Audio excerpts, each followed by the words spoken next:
just read like 15, no, like 13, yeah, it was 13 urban legends.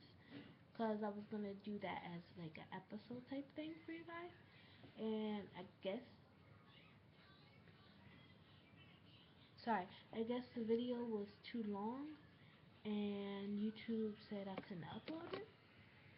And I don't feel like making it again because it was like 30 minutes long. So I'm going to just say this one I was reading right now. So I'm gonna do the last one that was on the website urbanlegends.com, urbanlegends.com/od/horror/ss/campfire little minus sign thing tales underscore 14.htm. So this one's called The Babysitter and the Man Upstairs, as told by Andy B. A married couple was going out for an evening and called in a teenage babysitter to take care of their three children. When she arrived, they told her they probably wouldn't be back until late, and that the kids were already asleep, so she didn't need to disturb them. The babysitter started doing her homework while awaiting a call from her boyfriend. After a while, the phone rings. She answers it, but hears no one on the other end, just silence. And whoever it is hangs up. After a few more minutes, the phone rings again. She answers, and this time there's a man on the line who says, in a chilling voice, "Have you checked on the children?" Click. At first, she thinks it might have been the father calling to check up, and he got interrupted, so she decided to ignore it. She goes back to her homework, and then the phone rings again. "Have you checked on the children?" says the creepy voice on the other end. "Mr. Murphy?" she asks, but the caller hangs up again. She decides to phone the restaurant where the parents said they'd be dining, but when she asks for Mr. Murphy, she is told that he and his wife had left the restaurant 45 minutes earlier. So she calls the police and reports that a stranger has been calling her and hanging up. Has he threatened you?" The dispatcher asks. "No," she says. "Well, there's nothing we can really do about it. You could try reporting the prank caller to the phone company." A few minutes go by and she gets another call. "Why haven't you checked the children?" The voice asks. "Who is it?" she asks, but he hangs up again. She dials 911 and says, "I'm scared. I know he's out there and he's watching me." "Have you seen him?" the dispatcher asks. She says no. "Well, there isn't much we can do about it," the dispatcher says. The babysitter goes into panic mode and pleads with him to help her. Now, it'll be okay," he says. "Give me your number and street address, and if you keep and you can and if you can keep this guy on the phone for at least a minute, we'll try to trace the call." "What was your last name?" "What was your name again?" "Linda." "Okay, Linda, if he calls back, we'll do our best to trace the call. But just keep calm. Can you do that for me?" "Yes," she says and hangs up. She decides to turn the lights down so she can see if anyone's outside, and that's when she gets another call. "It's me," the familiar voice says.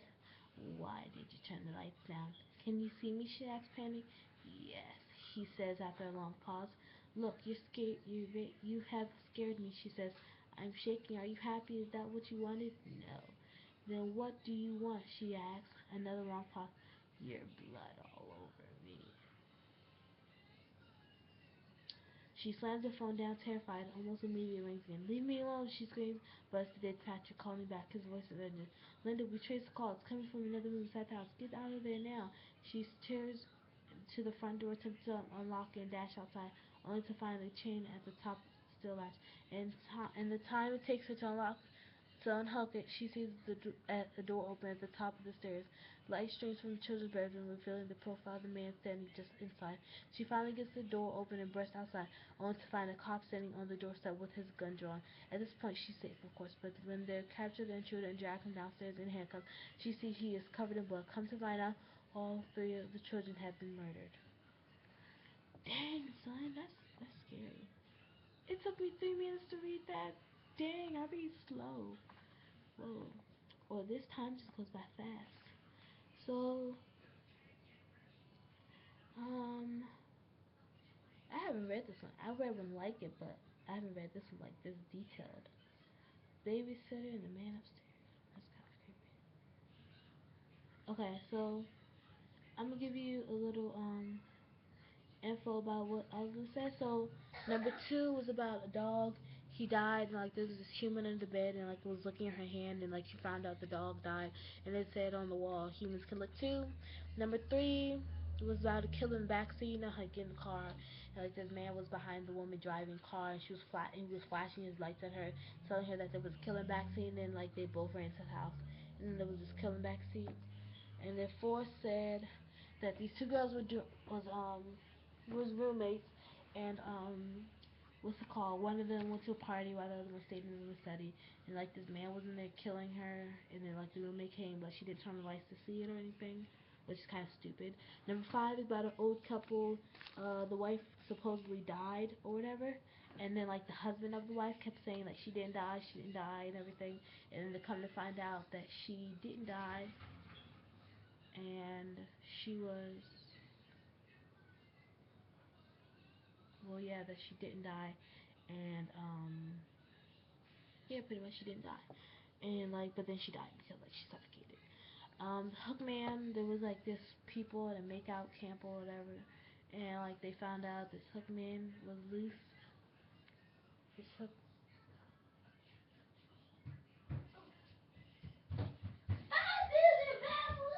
Oh gosh, this man with a hook got loose from the same time to try to kill people and everything.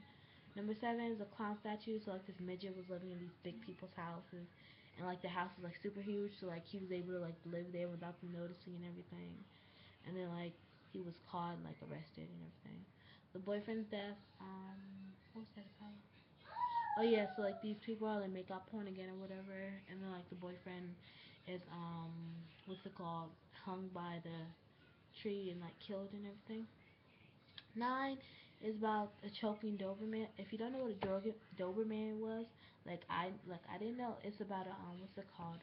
It's a dog, and like one of those big old dogs that you think looks like a Rottweiler or whatever. So anyway, the dog was choking on a human finger of a person who was inside the house. And yeah, 10, the fatal hairdo. I don't feel like talking about that one. It's just basically there was this little girl, 10-year-old girl with braids like mine, I suppose. And didn't say anything about her race, so I'm not sure. And like, I guess so, cause she had her hair like that for 2, 3 weeks. And I'm pretty sure no like person of the Caucasian race would leave their hair in for that long. And then they'd be like, "Oh, don't leave your hair in for more than 2, 3 weeks." Like I have to leave this in for 5 months. This costs at least $100. Like no, I cannot take this out until I like want my hair to look like a big old bush. Anyways, this one is called Bride. The number 11 is called Bride and Seek. These people got drunk after a wedding, and the bride went and hid upstairs in the attic. I don't know why. Like anybody would actually go look in the attic, and she got trapped in this trunk, and she got trapped in the trunk, and then nobody found her. The knife in the briefcase. This woman gave this man a ride to like wherever she was picking her daughter up from, which is like in East Hamptons in New York, and what's it called? And um, sorry, how long is this? Oh, okay, this is long. And then where am I? Okay, and then like they found in the briefcase a knife and some duct tape. So like I guess the man was gonna kill them, and the body in the bed. These couple went on vacation, and there was a body in the bed. So yeah, that's all. So that's all. I'm gonna do another video right now, actually, about what's my favorite scary movies and like what type of movies that I think interesting.